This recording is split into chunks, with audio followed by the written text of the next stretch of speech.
Hello everyone, myself Afsha, English teacher at Elizabeth High School and Junior College. Welcome back to my class. So today, let us move forward towards the Unit 5 Part C from Class 7. In our previous classes, we have already completed Part A and B from Unit 5. Now it's the time for Part C. And the name of our lesson is Sindbad the Sailor. I hope you all remember that our theme of Unit 5 is about the traveling, right?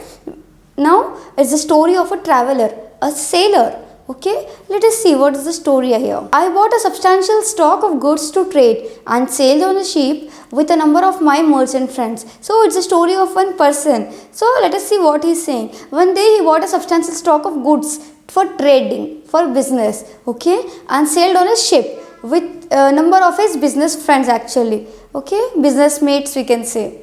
We placed ourselves in the care of Allah and set off. Soon we reached an island. So they started, right? And they soon reached the island. Let us see what happened on that island. We decided to go ashore. My friends went to gather fruits and flowers, but I took my food packet to a place in the shade. So what happened? They decided to go ashore. What's the meaning of ashore? At the corners or coastal area of the sea, okay? So they decided to go there.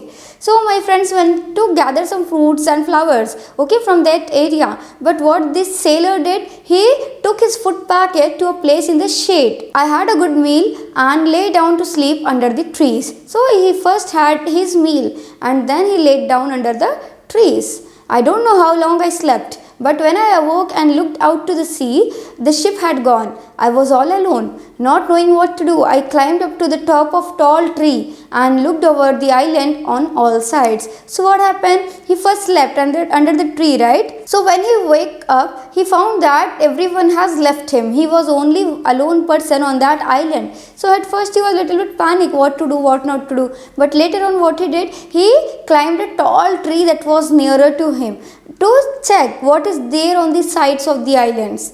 In the distance, I could see something white and decided to find out what it was. So what happened? In the distance, so far away, he found something white in color. So he got curious to know what it is actually. He then went to check it out. Soon I came to what seemed like a huge white ball. When I touched it, it felt very smooth. It was so high that I could not see the top of it, and it was more than 50 paces round. There was no door on any side and it was too smooth to climb. So what happened? When he nearer to that white colored thing, what he was able to see, there was a huge white colored ball that was very smooth that no one can climb on it, and it was very huge and big. We can say that this sailor was unable to see the top of that.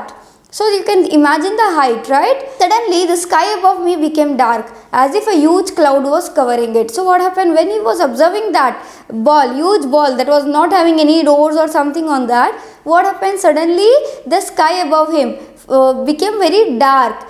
He felt like clouds are covering him. Looking up, I saw that the darkness was caused by the shadow of a huge bird that was flying towards me. So when he saw up to check the clouds, right, what he was able to see, he saw that there was a huge bird and its wings are covering him actually like clouds. So you can imagine the height of that bird, right? I had often heard sailors talk of great and wonderful bird called a roc. So now he recalled that many sailors talk about a bird whose name is roc. Okay, this must be a roc, I thought, and this huge ball must be its egg. So he concluded that this bird may be roc and this white colored ball must be its egg only. The bird came nearer and sat on its egg. I soon crept close to the egg. Near me was one of the bird's legs, which was as big as a tree. So what happened now? That bird came nearer to the egg because it's obvious, right? Actually, she was the mother of that egg, we can say. So she went nearer to that. So what did the sailor did? He soon crept close to the egg. He also moved towards the egg only with fear.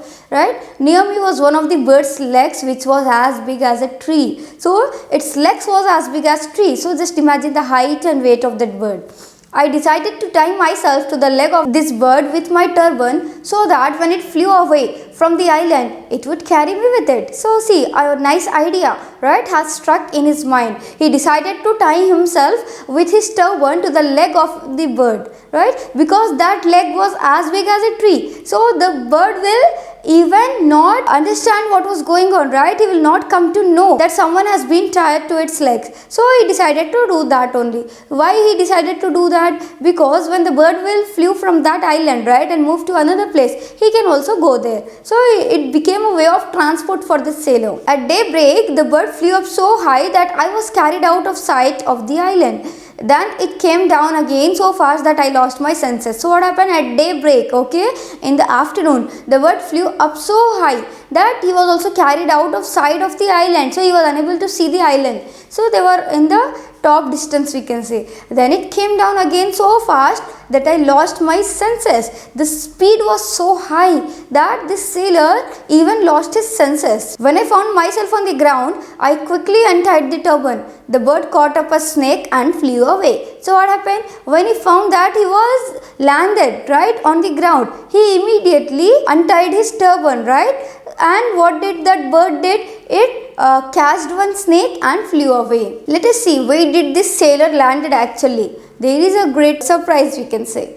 This time I found myself surrounded on all sides by immense mountains that seemed to reach above the clouds. So this time where he was on the top of the mountains. So at first he was struck in the islands, right? And this rock bird carried him to the top of the mountains. The sides of the valley looked so steep that there was no possibility of climbing them. When I began to look around the valley, I found that there were large diamonds lying on the ground. So what happened? What he was able to see on observing on all his sides, there was no way of escaping from that place, moving out from that place, and that was a bad thing. And on the other thing, there was one advantage also, because he was able to see lot of diamonds spreaded like the stones on the road. Okay, so there was full of diamonds. Actually the valley was full of diamonds. I was excited to find such riches lying around me. Then I saw something else that made me very frightened. All around the valley there were huge serpents, some of them big enough to even eat an elephant. So what happened now?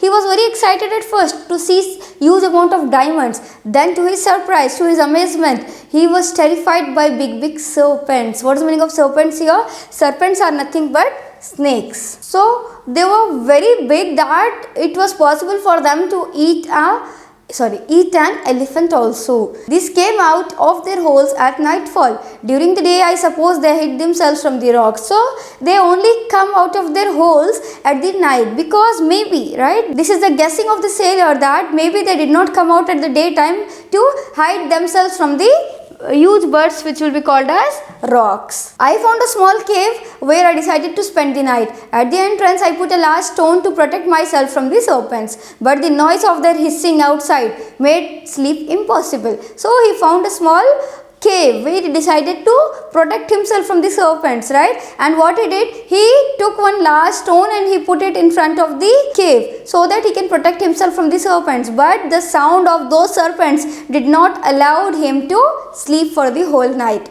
I was glad that they went to their holes as daylight came on, and I was able to come out again. But I was still frightened. In fact, I found myself walking upon diamonds without a thought of their value. So what happened? The night anyhow passed away and the day came, and he was happy to see that those snakes went inside their holes, right? He was very happy to see that. But he was still frightened. Obvious, right? He knows that he is living among the serpents, means just you can imagine the scareness, right? You can imagine the tension in his mind. So he was very frightened still. But what happened? And he was very shocked to see that he was walking on the diamonds without caring for their value. At last, being very tired, I decided to eat a little of my food and then to have a short sleep in the sun. So it was his conclusion. I was suddenly awakened by something which fell near me. I sat up and found that it was a huge piece of raw meat. So what happened? When he planned to lie down, he was suddenly awakened by something which fell near me. When he sat up, he saw that there was a huge piece of raw meat, right? At the same time, more pieces fell down from the rocks above the valley. So more pieces fell down actually. I had heard stories in the past about this valley of diamonds. So that was a valley actually. Now he was in the valley, not on the mountain, we can say. Valley is the place between the mountains. So he was unable to climb those mountains also. He was stuck in that. So he recollected that once upon a time he heard about this valley of diamonds already, but had not believed them. Now I saw with my own eyes what the local merchants did to obtain the jewels. They used huge eagles to carry up the diamonds for them. So see how those local merchants were using the eagles to carry the diamonds. When the eagles have young ones in their nest among the rocks, they fly down into the valley to get food for them. So what happened? So when the eagles have young ones in their nest, that is young ones or eggs we can say. So in the nest what they do? They fly down the valley to get food for them. Right, for these small young ones we can say. So the merchants would throw down large pieces of raw meat. So anyhow they know that eagles will go to that valley to collect food, right? So what merchants used to do? They used to throw raw pieces of meat. The diamonds stick to that meat. See how tricky they were, and in this way get carried to the eagle's nest. So this is the way how merchants were using the eagles to bring the diamonds from the valley. Each merchant has his own nest and considers its jewels. So how it was distributed actually, each merchant used to have his own nest, and if an eagle is bringing some diamonds and putting them inside the nest, each merchant has his own nest. So every merchant was having his own nest, and the diamonds present in those nests belong to that merchant only and considered its jewels. The idea came to me that I too could use these eagles. I myself could be lifted up from this deep valley and thus escape from it. The eagles were so big and strong that my weight would seem little. So again planned that I can also use these eagles to go away from this valley, right? They can carry me also. First I collected number of large diamonds. These I put in my wallet and tied the wallet to my waist. So that is what the thing he was doing. That is obvious. If we also find some diamonds, we will also collect it first. So he did the same thing because he was a sailor after all. Next I tied one of the large pieces of meat to the middle of my back with my turban. Then lay down with my face to the ground and waited there. So see how nice idea he have used. He tied one of the pieces of large meat to his back with the turban, with the help of a turban, and then he lied on his face. There was the sound of huge wings around me. Then I felt myself lifted up and carried to the top of the rocky walls of the valley. So finally he was succeeded. One of the eagles have already carried him. Soon I was in one of the nests. The merchants were surprised to see me there, and when they heard my story, they helped me to find a ship to go home. So soon he was in one of the nests. The merchants were very shocked to see him, see a human being in the nest, right? And when they came to know the story of this sailor, they helped him out by finding a ship to go home. When I got back to Baghdad, I was a very wealthy man. I gave large amounts of money to the poor and lived peacefully in my own home. So this was the story of a sailor whose name was Sindbad. He was from Baghdad. Okay, I hope you all have understood the lesson and I hope you all have enjoyed it. Let us continue in our next class. Thank you.